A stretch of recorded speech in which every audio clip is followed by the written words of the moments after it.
Why is my phone screen bleeding? Hello everyone. Today we're going to talk about an issue that many smartphone users may encounter, screen bleeding. We'll understand what it is, why it happens, and what you can do about it. What is screen bleeding? Screen bleeding refers to a problem with liquid crystal display (LCD) screens, including smartphone screens, where light leaks or bleeds around the edges or corners of the screen, or even across the screen itself.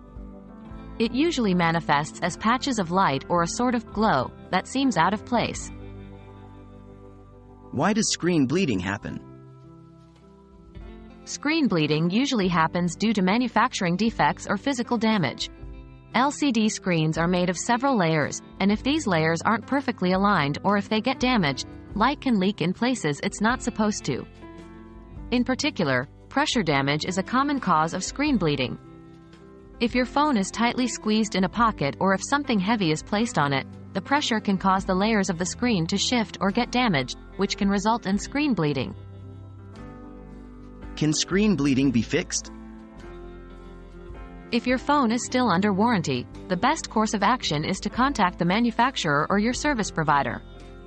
If the screen bleeding is due to a manufacturing defect, they'll likely replace your device or fix the screen for you. However, if your warranty has expired or if the damage is due to physical pressure or impact, then you may need to get your screen replaced. Depending on your phone model, this can be quite costly. Can screen bleeding be prevented? There is no surefire way to prevent screen bleeding, as it can happen due to manufacturing defects beyond your control. However, to reduce the chance of pressure damage, try to handle your device carefully. Avoid keeping it in tight pockets, don't place heavy objects on it, and consider using a protective case that can provide some cushioning against impacts.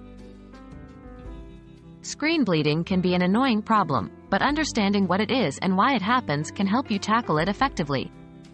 Remember, handle your device with care and contact the manufacturer or service provider if you notice any issues with your screen. We hope this video has been informative and helpful. Thank you for watching.